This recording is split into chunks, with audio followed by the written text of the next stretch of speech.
como decía Doroteo anteriormente, del hidrógeno como vector energético. Este es la agenda un poco, ¿no? Pues decir que es el hidrógeno como vector energético.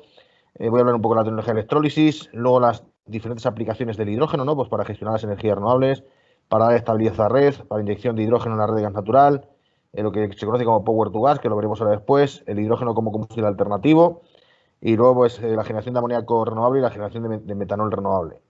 Y luego finalmente unas pequeñas conclusiones. Bueno, pues al final, empezando un poco el hidrógeno como vector energético, pues todos sabemos que es el elemento más abundante del universo, pero no se encuentra libre en la Tierra, ¿no? Eso implica que no es un recurso natural, sino que es un vector energético. O sea, hay que producirlo. El hidrógeno hay que producirlo igual que la electricidad, ¿no?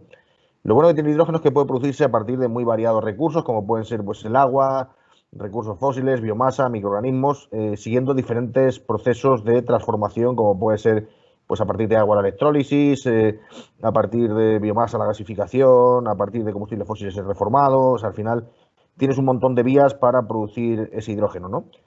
Por la diversidad de caminos que tenemos para producir ese hidrógeno, pues hace que la utilización del vector hidrógeno implique una mayor seguridad de abastecimiento energético y un mayor acceso a la energía. Es decir, que cada uno puede producirse el hidrógeno en el sitio donde lo va a consumir, ¿no? Eso es algo pues, bastante interesante, ¿no? Y quizás la ventaja del vector energético hidrógeno frente al vector electricidad es que es mucho más fácilmente almacenable, ¿no? O sea, al final la energía eléctrica la puedes almacenar también con baterías, pero pues tiene sus limitaciones. Con hidrógeno pues puedes almacenar mucha más cantidad de energía y es quizás la ventaja principal del vector energético hidrógeno frente al vector electricidad, ¿no? Lo que es almacenamiento, transporte y distribución de hidrógeno, pues no presenta grandes complejidades. Está solucionado, pues todos veis por carretera cuando vais con el coche, pues unos semirremolques con muchas botellitas, pues eso es hidrógeno habitualmente a 200 bares que se transporta a día de hoy por carretera sin ningún problema. Pero bueno, hay otras tecnologías que se están investigando y desarrollando de cara pues, a mejorar eficiencias y a transportar más cantidad pues, o sea, con menos recursos, ¿no?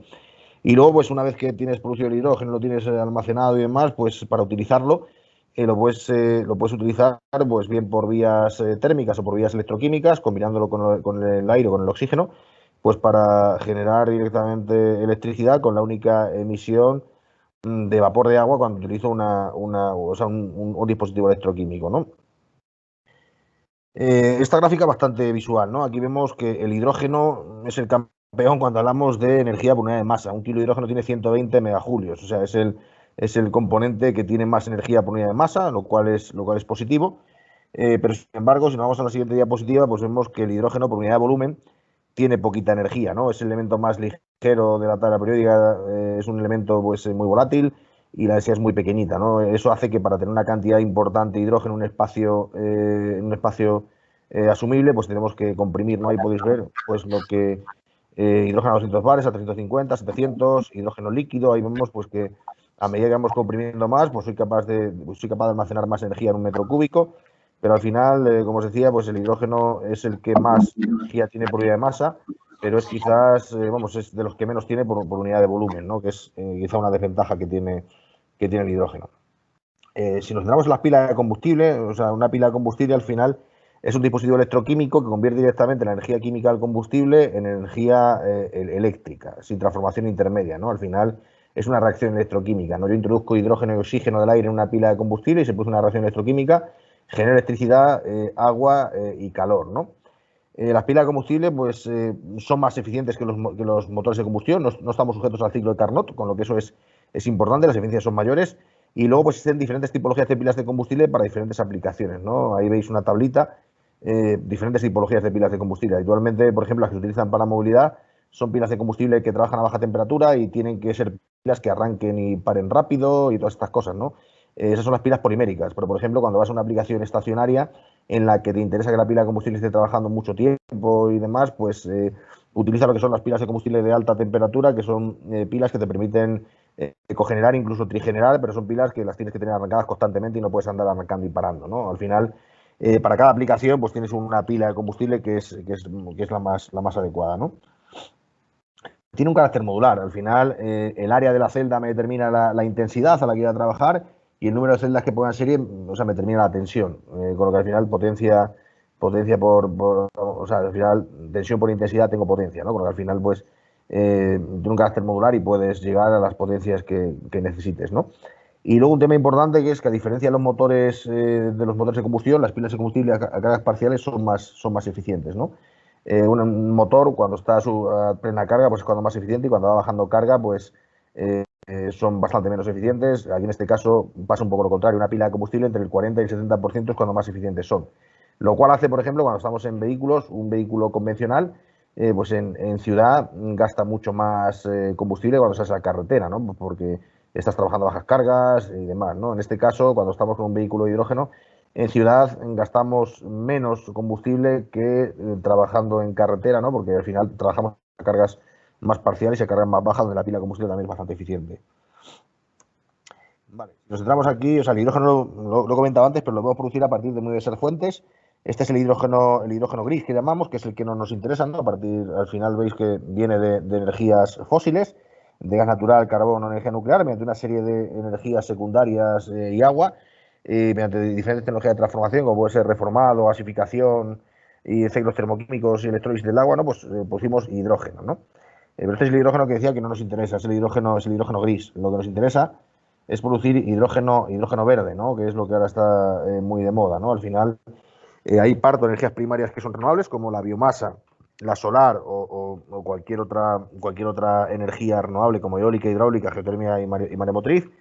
Y mediante una energía secundaria o agua, pues vamos, como es el agua, la térmica y la eléctrica, pues mediante diferentes procesos, pues puede generar hidrógeno verde, ¿no? Por ejemplo, el reformado de la biomasa, la gasificación de la biomasa, la termólisis del agua, la fotólisis del agua, y quizá la que más se usa, la que está más a la derecha, que es aprovecho las energías renovables, las conecto, o sea, genero energía eléctrica verde y esa energía eléctrica la alimento a un sistema de electrólisis que lo que hace es pues, un dispositivo que rompe la molécula de agua en sus componentes básicos, hidrógeno y oxígeno, y ese hidrógeno lo uso, ¿no? Y se considera verde porque la electricidad que estoy utilizando viene de origen renovable, ¿no? Con lo que quizás esa es lo que más está utilizando, pero vamos, aquí podéis ver que hay muchas formas de producir hidrógeno verde. Centrándonos en la que quizás tiene más apogeo últimamente y más auge, la electrólisis del agua, al final lo que comentaba antes, es un dispositivo en el que yo introduzco energía eléctrica y agua y lo que hago es, pues mediante aplicando una diferencia potencial entre el ánodo y el cátodo, lo que hago es romper la molécula del agua en sus componentes básicos, que es el hidrógeno y el oxígeno. Es una reacción electroquímica y si la electricidad que alimento al electrolizador es de origen renovable, pues no tengo ninguna emisión asociada. O sea, ese hidrógeno producido es libre de emisiones, ¿no? Unos números gordos, ¿no? Para que sepáis un electrolizador, esto es cómo funciona. Con 10 litros de agua, no es drinking water, en este caso es con 10 litros de agua desionizada y 57 kilovatios hora de electricidad, ese número está bajando, ahora pues andamos en 52, 53, puedo producir un kilo de hidrógeno. O sea, eso es agua desionizada, ¿no? Si yo cojo agua del grifo, pues depende de la conductividad que tenga el agua del grifo mía. Los equipos de electrólisis tienen un equipo de tratamiento de agua y al final sacan el agua desionizada y esa agua desionizada son si tengo una conductividad del agua alrededor de 400 microsiemens, que es bastante común, gastaría 15 litros de agua del grifo, de ahí sacaría 10 litros de agua desionizada, que son los que van al electrolizador, que junto con 57, 54, 53, depende del equipo, kilovatios hora, genera un kilo de hidrógeno. Ese kilo de hidrógeno tiene 33,3 kilovatios hora de energía, que me permite pues, tener una bombilla encendida 24 días o me permite pues, hacer algo más de 100 kilómetros en un vehículo, ¿no? Esos son unos números gordos de lo que es el proceso de electrólisis.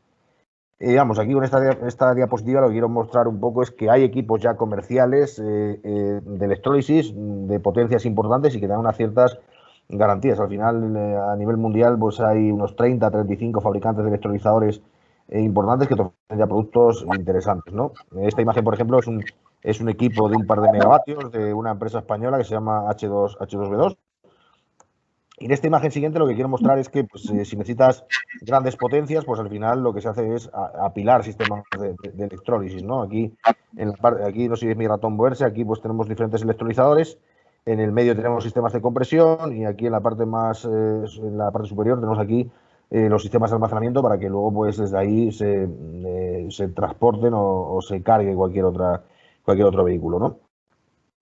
Vale, una vez que hemos visto lo que es la tecnología de electrólisis, vamos a ver un poco las aplicaciones del hidrógeno, ¿no? Y quizás una interesante es la gestión de las energías renovables. Aquí vemos un ejemplo, ¿no? Esto es un proyecto que se ha hecho en ERTRAG. Tiene pues un parque fotovoltaico que cuando hay demanda en la red, pues directamente la electricidad va a la red.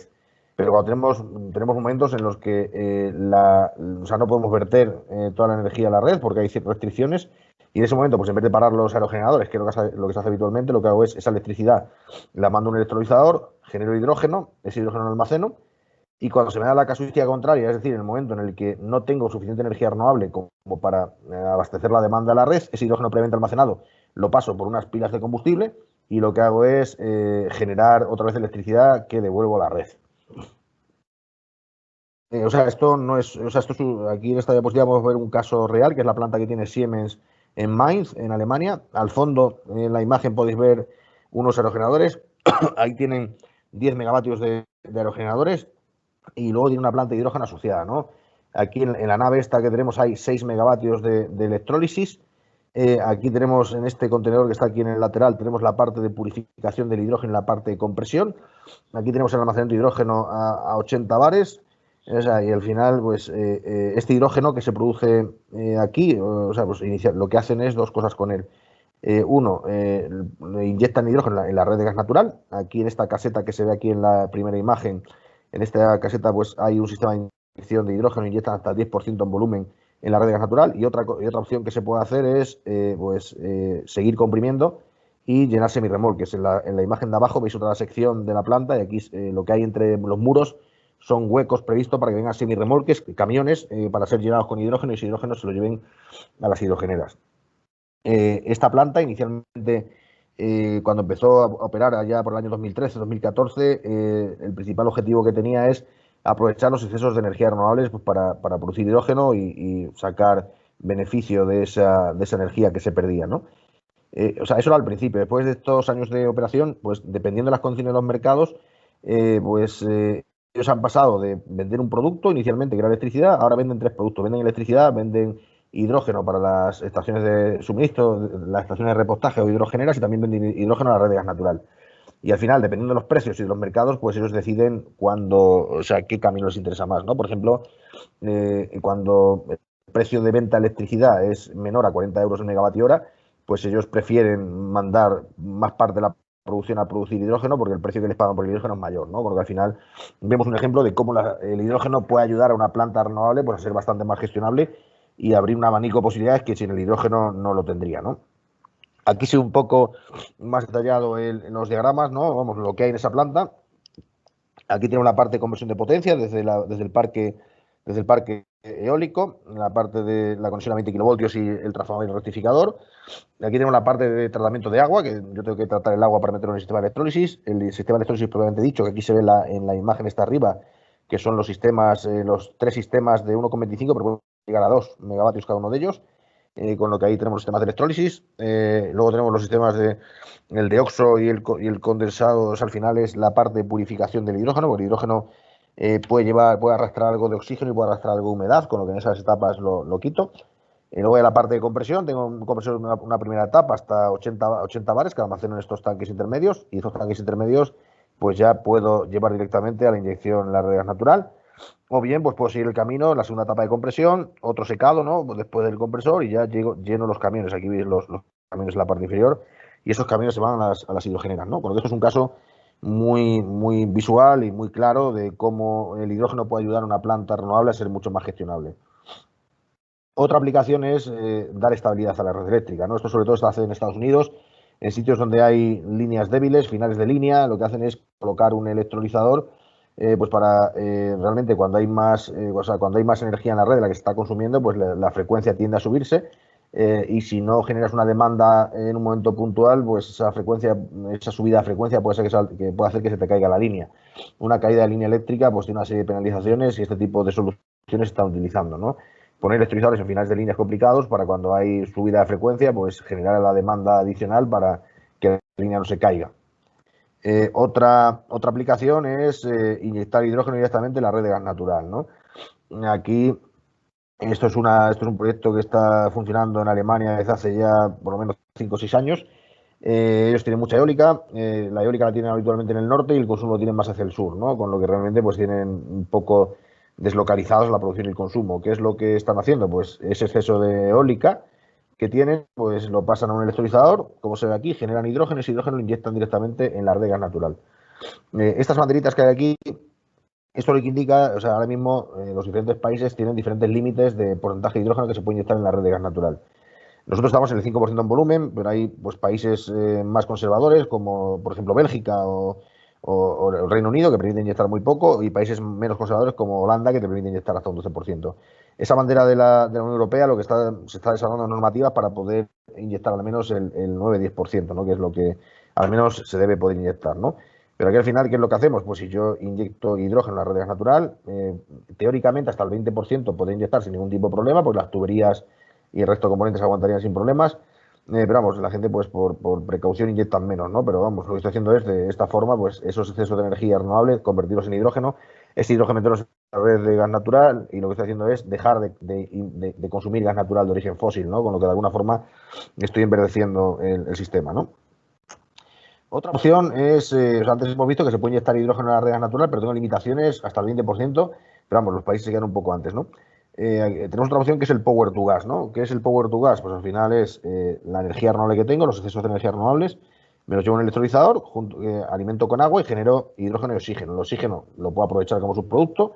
Si tengo pues una planta de tratamiento de agua o algún sistema que use oxígeno, lo puedo aprovechar y si no, pues nada, lo venteo. O sea, genero hidrógeno y ese hidrógeno lo mezclo con un CO2 residual, que puede ser un CO2 capturado, pues no sé, de una planta de acero o de, como aquí, una planta de biodigestión y demás. Lo que hago es lo mezclo con un CO2 o con un biogás pobre y mediante el proceso de metanación, mediante la reacción de Sabatier, cuando yo mezclo hidrógeno más CO2, saco metano más agua. Y el metano ese es un metano sintético, es un gas natural que hemos fabricado nosotros con nuestra energía renovable y con nuestro CO2 y al final pues tengo el gas natural y al final pues lo que tengo es la opción eso, ¿no? Antes solo podía inyectar el 20% por las propiedades del hidrógeno.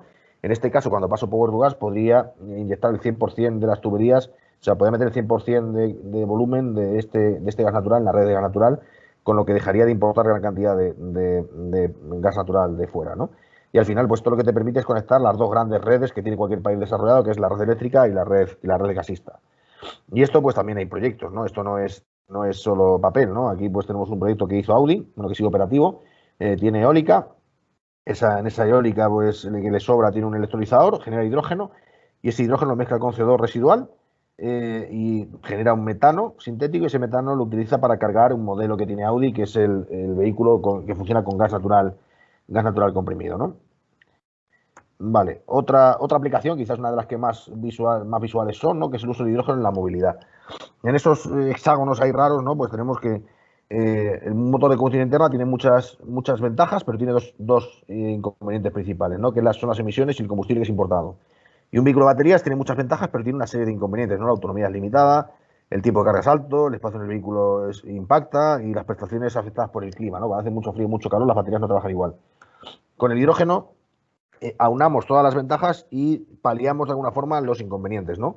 No tengo emisiones si el hidrógeno lo he producido con mi energía renovable, no es combustible importado si lo he producido con mi energía renovable de mi zona, la autonomía no es limitada porque con el hidrógeno llegamos a unas autonomías similares a los combustibles fósiles, el tiempo de carga es similar al existente para los combustibles fósiles, el espacio en el vehículo prácticamente no se ha afectado y el clima le afecta mucho menos que a una batería, ¿no? Con lo que al final el hidrógeno puede jugar un papel muy importante como combustible alternativo por eso, ¿no? Porque al final se queda con lo bueno del eléctrico y de la combustión interna y los problemas los elimina, ¿no?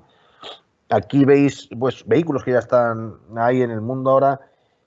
No son muchos todavía, pero hay alrededor de 25.000, 30.000 vehículos ahora mismo circulando por el mundo de hidrógeno y unas 450, 500 hidrogeneras, pero vamos, esto en los últimos años va a crecer muchísimo, ¿no? Pero vamos, son vehículos, este es el primer modelo que sacó Hyundai y son vehículos con unas prestaciones muy similares en las que tiene cualquier vehículo actual, ¿no? Pues en este caso tiene 5,64 kilos de hidrógeno a 700 bares, un volumen de 144 litros, 160 kilómetros hora de velocidad máxima, suficiente para que te multen, ¿no? Y luego pues una autonomía de 600 kilómetros, ¿no? Porque es un vehículo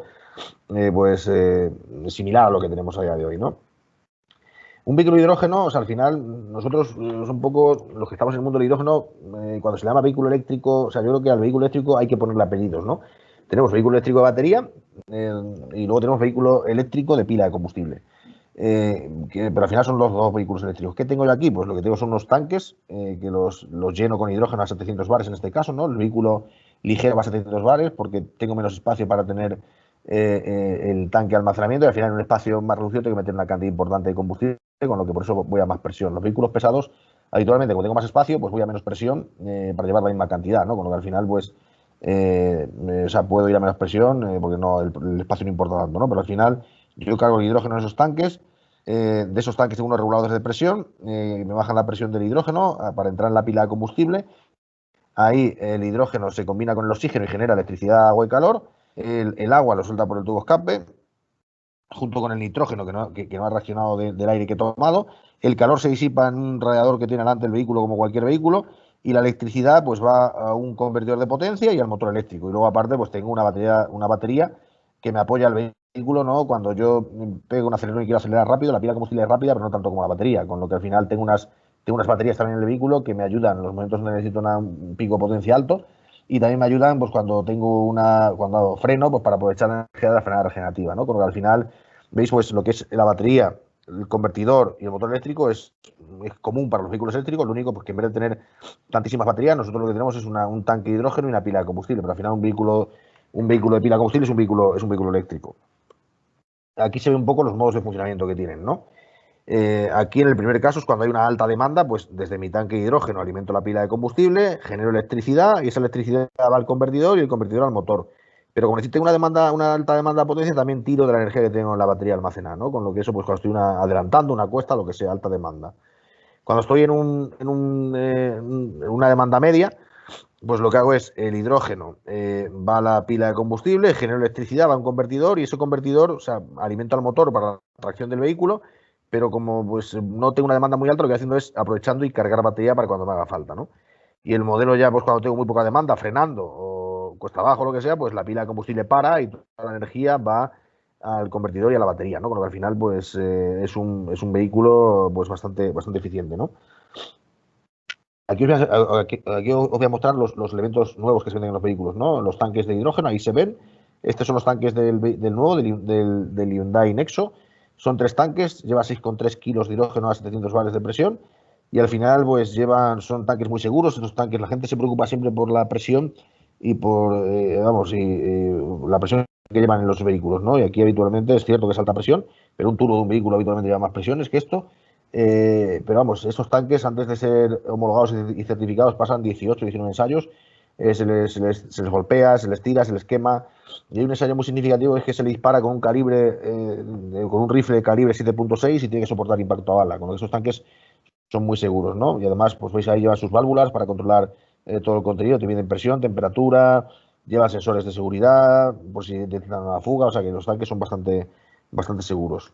Y aquí tenemos lo que es el stack de la pila de combustible. La pila de combustible tiene lo que es los elementos que se producen en la reacción electroquímica, que es el stack, y al final pues todo esto con sus sistemas pues es lo que es el corazón de la pila de combustible.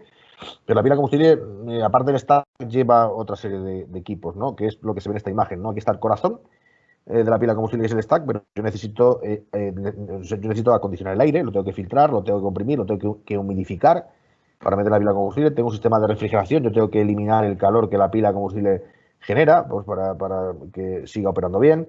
El nitrógeno que no ha reaccionado lo tengo que sacar. En la pila de combustible se genera agua, tengo que sacar también el agua en la pila de combustible, la alimentación de hidrógeno, o sea que una pila de combustible pues tienes lo que es el stack, que es el corazón, pero tiene una serie de periféricos alrededor, que es el balance de planta, que son necesarios para que la pila funcione, ¿no? Y eso es lo que ha metido dentro del vehículo. Aquí se ve todo el balance de planta puesto como lo hace Hyundai, parecido a un tipo bloque motor de un vehículo. Y aquí ya se ve pues con más detalle, ¿no? Pero al final Hyundai lo pone todo como si fuese un bloque motor. Aquí se ve una vista, aquí hay otra vista, la vista trasera. Aquí en esta tabla lo que quería mostraros es un poco la diferencia que ha habido pues desde el Nexo. El Nexo es el vehículo nuevo que tiene Hyundai y el X35 es el que sacó en 2013. El Nexo es de 2018. Al final, pues lo que quería mostrar con estas tablas que pues ha habido una mejora importante de prestaciones en solo 5 años, ¿no? Y los costes también van bajando, ¿no? Con lo que al final, pues esto es algo que va a seguir mejorando y que pues vendrán mejores números, ¿no?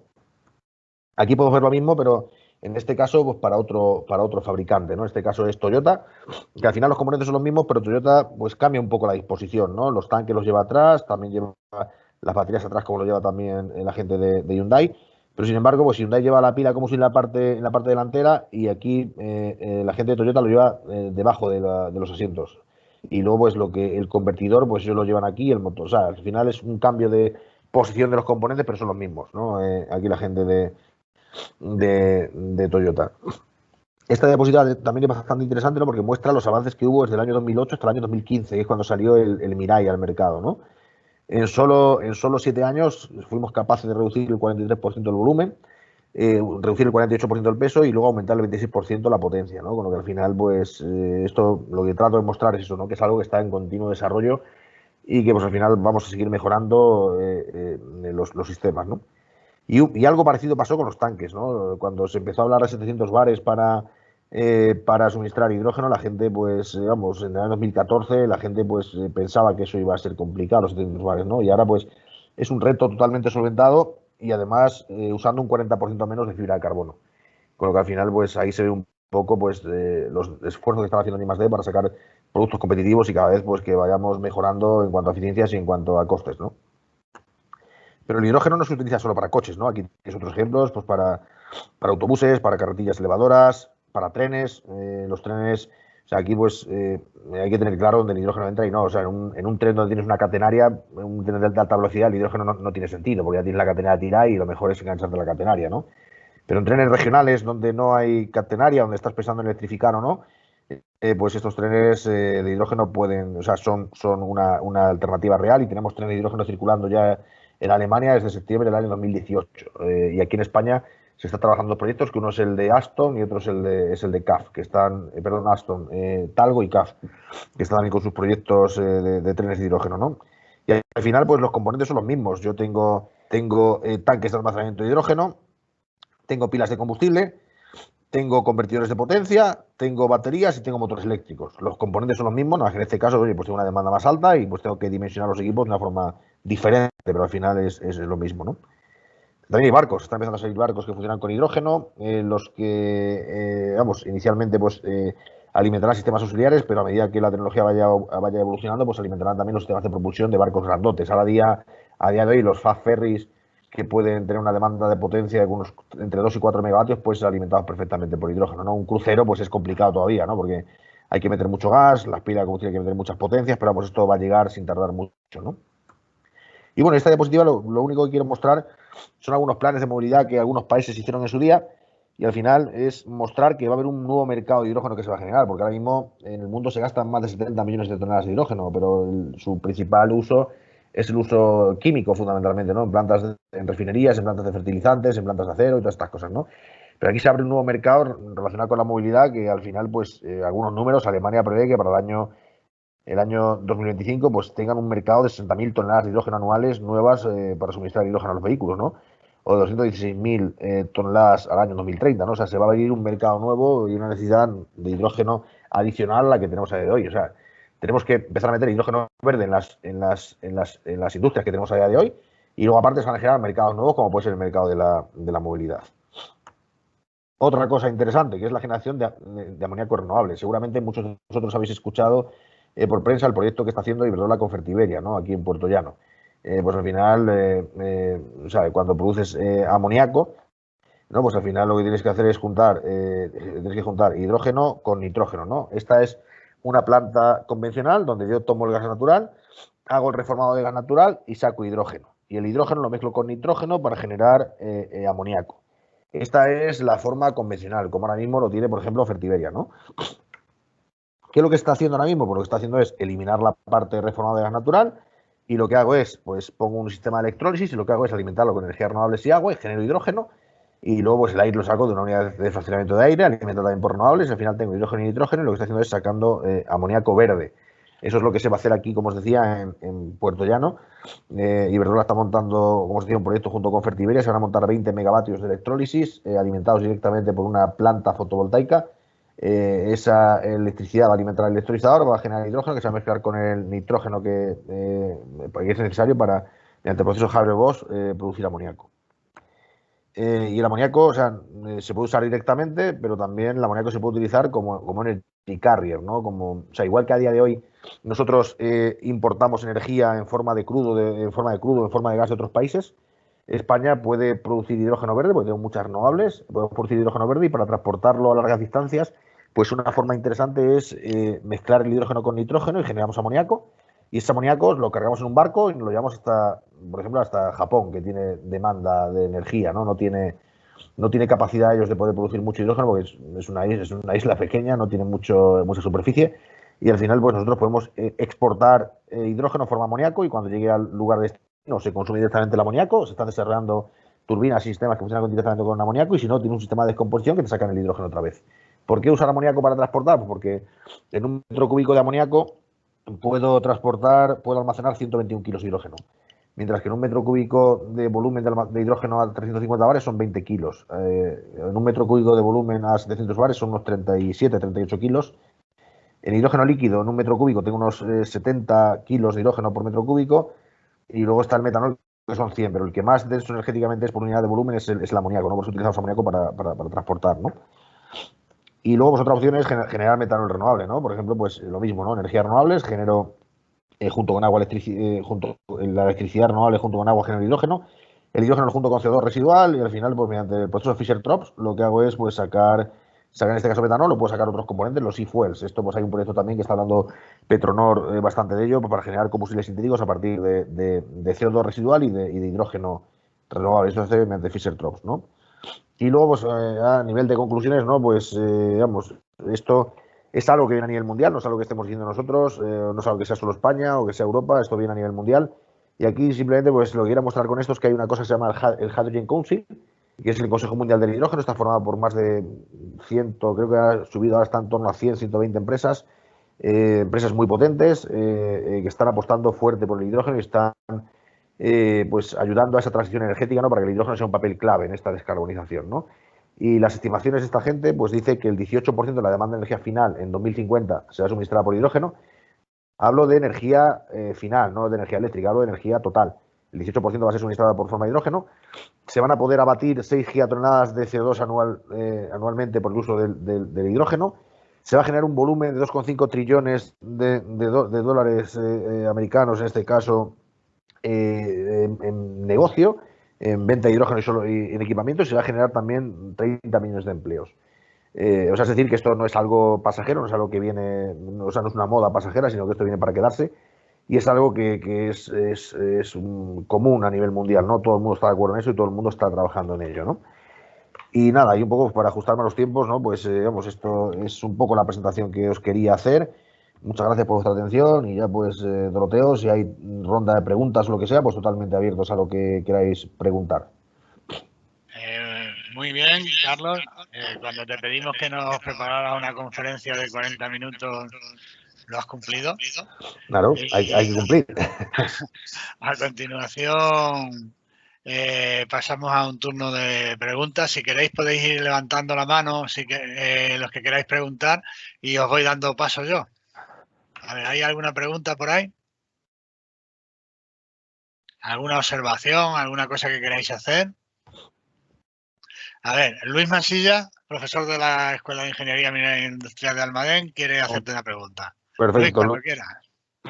Carlos, buenas tardes. Buenas tardes. Bien, bueno, en primer lugar, felicitarte por tu intervención, Gracias. por tu charla. Ha sido muy, muy didáctica y sobre todo muy, muy instructiva. Además, viene un poco al pelo pues con una conferencia que dimos hace poco también en la escuela, en la Semana Industrial, donde se habló del almacenamiento concretamente de hidrógeno en estructuras profundas.